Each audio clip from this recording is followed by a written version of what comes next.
महाराष्ट्र राज्यामध्ये मुंबई येथे केंद्रीय राज्यमंत्री आदरणीय रामदास आठवले साहेब मोर्चा काढत आहेत.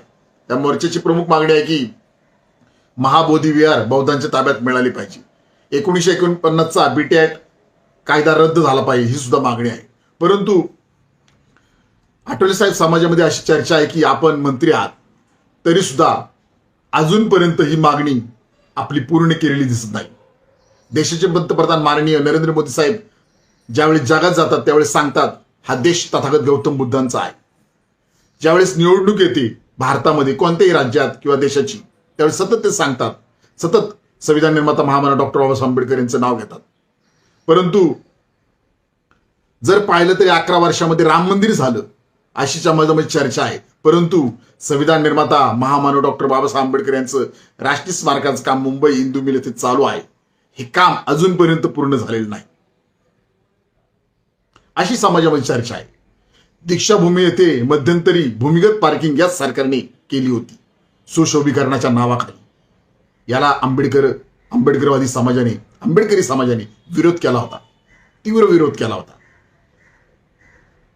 याच सरकारने माननीय मुख्यमंत्री देवेंद्र फडणवीस यांनी आताच सांगितले 2-3 महिन्यामध्ये आम्ही अनुसूचित जातीमध्ये वर्गीकरण करण्यात आहोत, अबकडं वर्गीकरण करणार आहोत. आठवले साहेब याबद्दल आपलं मत काय? याला समाजाने तीव्र विरोध केलेला आहे. कारण हे घटनात्मक आरक्षण आहे, याचं असं करता येत नाही आणि दलित समाजामध्ये फूट पडू शकते वर्गीकरण केल्यानंतर असं समाजाचं मत आहे. आठवले साहेब लाडकी बहीण योजना राज्यामध्ये आहे. यासाठी जो निधी लागतो तो निधी समाज कल्याण खात्यातर्फे घेतला जातो. प्रत्येक महिन्याला दलितांचा निधी घेतला जातो.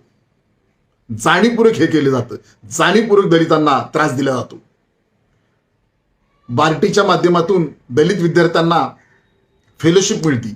4 वर्षाची फेलोशिप आठवले साहेब मिळाली नाही. रोज विद्यार्थी आंदोलन करतात, उपोषण करतात. आठवले साहेब हीच चर्चा आहे की आपल्या मंत्रिपदाचा नेमका फायदा काय झाला. परंतु मी आपल्याला सांगू इच्छितो संविधान निर्माता महामानव डॉक्टर बाबासाहेब आंबेडकरांनी या देशाचे भारत देशाचे आपल्या देशाचे संविधान लिहिलेले आहे.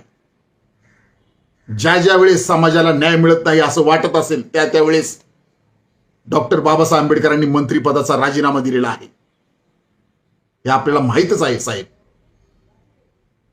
त्यामुळे आम्ही आपणास विनंती करत आहे की समाजामध्ये चर्चा आहे की हा जो मोर्चा आहे तो मंत्रिपद टिकवण्यासाठी मोर्चा आहे. समाजामध्ये चर्चा आहे की हा मोर्चा भाजप पुरस्कृत आहे का ही सुद्धा चर्चा आहे. त्यामुळे आपण आपल्या मंत्रिपदाचा विचार करावा अशी विनंती आम्ही आपणास करत आहे. आपण आदरणीय माननीय बाळासाहेब आंबेडकर यांना ऐक्याची साथ घातलेली आहे, याचं स्वागत आम्ही करतच आहोत. परंतु आठवले साहेब कोणतीही चळवळ कोणत्या पक्षी पुढे न्यायचा असेल तर तरुणांची आवश्यकता असते आणि आज आम्ही तरुण युवा नेते सुजातदादा आंबेडकर हे सुद्धा राज्याचा दौरा करत आहेत. मी सुद्धा राज्याचा दौरा करत आहे.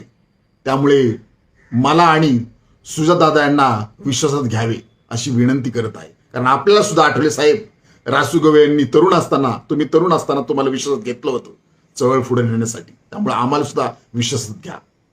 आणि आदरणीय माननीय बाळासाहेब आंबेडकरांनी आपल्याला पक्षाच्या माध्यमातून उत्तर दिलेलंच आहे की पहिला मंत्रिपदाचा राजीनामा द्या. त्यामुळे मी सुद्धा मागणी करत आहे की आठवले साहेब 2 दगडावर हात ठेवू नका, एका दगडावर हात ठेवा.